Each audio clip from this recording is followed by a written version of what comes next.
कुमार गौरव, मैं पहले आपके पास ही आ रही हूं। कल बहुत हार्ड हिटिंग हमले किए हैं, हर मुद्दे को छेड़ा, भ्रष्टाचार, परिवारवाद, विपक्षी एकता, खुलकर बोले, जो शंखनाद किया कल। क्या ये माने 2024 का एजेंडा सेट कर दिया है? यही मुद्दे 2024 में गूंजते नजर आएंगे?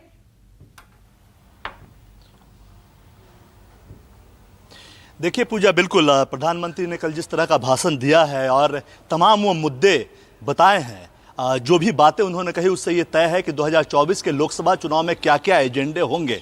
प्रधानमंत्री ने काफ़ी हार्ड हिटिंग बात कही है और जाहिर सी बात है, जो करप्शन का मुद्दा है, करप्शन और परिवारवाद, हम लोग लगातार 10 बजे के शो में पिछले साल भर से लगभग चर्चा कर रहे हैं कि 2024 में जो सरकार का, यानी मोदी सरकार और बीजेपी का जो एजेंडा होगा, वो करप्शन और परिवारवाद के मुद्दे पर होगा। और कल आपने देखा, उन्होंने नाम ले लेकर सारे परिवारवादी पार्टियों का जिक्र किया और उन पर करप्शन के भी आरोप लगाए। तो 24 में करप्शन और परिवारवाद एक बड़ा मुद्दा होगा। वहीं दूसरी जो सबसे खास बात रही, यूसीसी, उसे भाजपा की तीसरी कसम कहा जाता है। बीजेपी के 2 कसम, राम मंदिर और धारा 370 खत्म करने को जो थे वो हो गए, राम मंदिर का निर्माण चल रहा है और अब तीसरी कसम की बारी है। प्रधानमंत्री ने कल उसका भी टोन सेट किया है कि यूसीसी यानी समान नागरिक संहिता को लेकर अब सरकार पीछे नहीं, यानी कि अब आगे बढ़ेगी, अब उसका वक्त आ गया है। प्रधानमंत्री ने साफ साफ इशारा किया संविधान के मर्यादा के अनुरूप। उन्होंने कहा कि मैं संविधान की मर्यादा के अनुरूप इस बात को कहता हूं, क्योंकि संविधान में जो अनुच्छेद 44 है,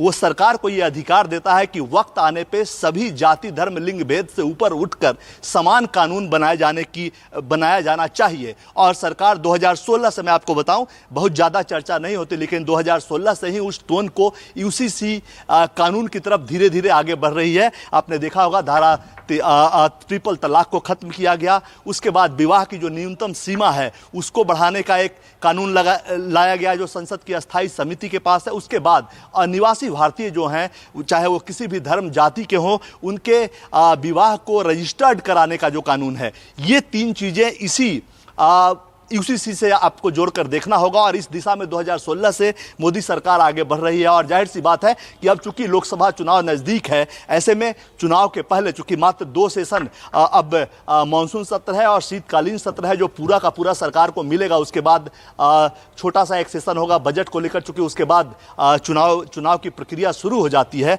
तो जाहिर सी बात है, इन 2 सेशन में अगर वो बिल लाती है यूसीसी को लेकर, जिसके नाम बदलने की भी बात की जा रही है, आईसीसी उसका नाम कर दिया जाएगा जब कानून के रूप में ये आएगा, तो ये 2 कम वक्त बचा है। तो हो सकता है कि मोदी सरकार इस मुद्दे पे 2 वादे जो पूरी कर चुकी है, उसके बाद यूसीसी के मुद्दे पे चाहे तो उसको लाने के बाद चुनाव में जाए, या चुनाव में उसी वादे के साथ जाए कि इस बार आएंगे तो फिर यूसीसी यानी कि यूनिफॉर्म सिविल कोड हम लागू करेंगे। लगातार बीजेपी इस चीज़ की चर्चा करती है कि इसकी ज़रूरत है। कई बार सुप्रीम कोर्ट ने भी कहा है कि ऐसा लगता है कि अनुच्छेद का जो सेक्शन 44 है, अनुच्छेद 44 है संविधान का, वो मृत प्राय पड़ा हुआ है। और कई केसेज में, शाहबानो केस में भी इसका जिक्र हुआ था। इसलिए बीजेपी लगातार उसकी वकालत करती रही है और भाजपा के संकल्प पत्र में, घोषणा पत्र में वो हमेशा रहा है। 2 वादे हो गए, तीसरी कसम की ओर बीजेपी बढ़ रही है और लोकसभा चुनाव का जो टोन है वो